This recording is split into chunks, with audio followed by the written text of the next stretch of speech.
Okay, settle down now, people. Now, I know I get a lot of flack from my husband about working in human resources. He says, You're not human, Linda, and you're not a resource to anyone.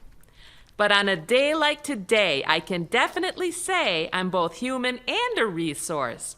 And one of the great things about being in HR is that I get to bring employees together to discuss a key part of our benefit plan. That's right. Let's all be here today for 401k.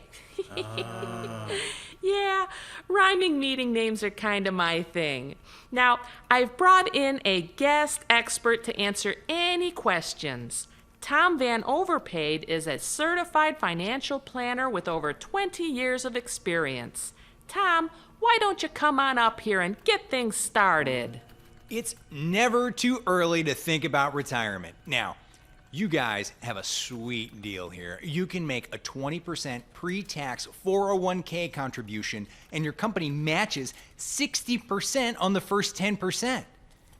That's insane. You'd be insane not to take advantage of that. Now, who has a question for me about your 401k?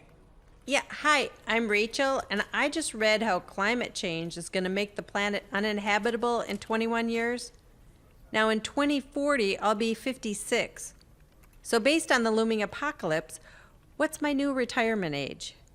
Retirement age is still 67 for you, Rachel. The widespread rumors of an upcoming apocalypse haven't changed anything.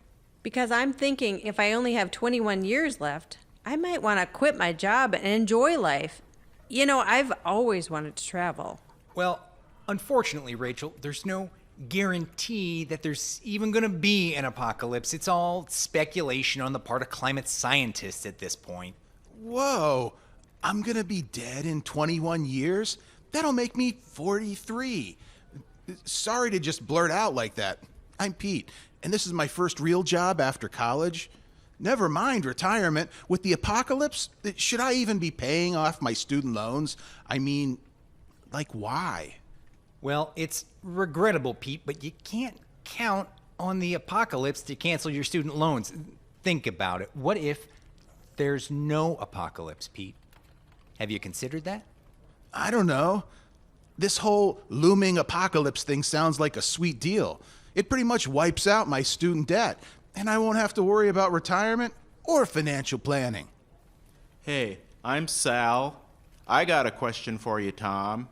Before the apocalypse actually hits, we're going to see the collapse of the monetary system and a complete meltdown of society.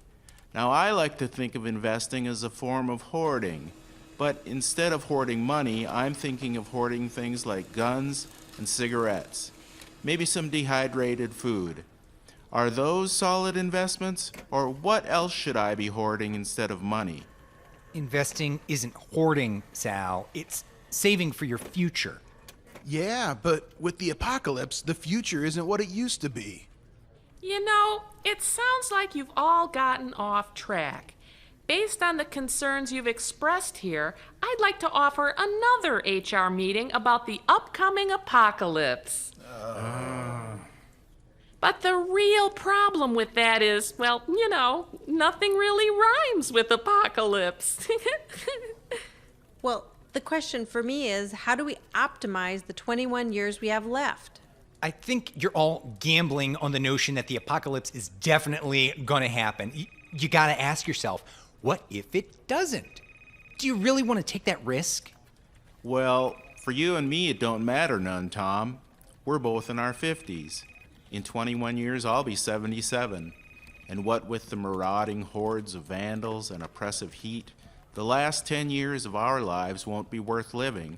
So my question is, should we start smoking cigarettes? Because I hear smoking can lop off 10 years of your life. Oh, God. So what you're saying is I've really only got 10 years left that are going to be any good? Sorry, kids. You might want to start smoking now. This one cigarette here might not kill you today, but think of it like an investment. The cumulative effects can really add up over time. You've made a good point, Sal. Investing is like smoking. Start when you're young, and you'll really see the effects add up. Oh my God. Why did I even go to college if I only have 10 good years left? Well, now, going to college was a good investment, Pete. Historical studies show that college graduates earn more money than people who don't go to college.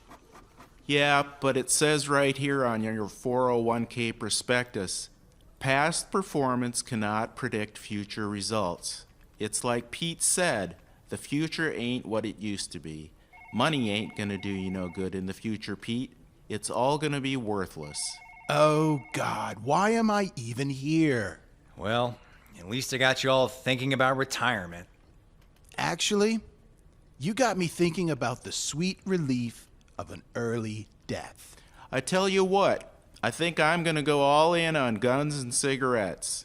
Yeah, and I'm going to give my 2 weeks' notice and spend the rest of my life drinking heavily and traveling. Well, at least one thing's for sure.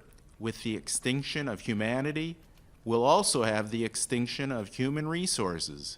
So, on the bright side, at least there'll be no more of Linda's horrible HR meetings. Oh, I wouldn't count on that.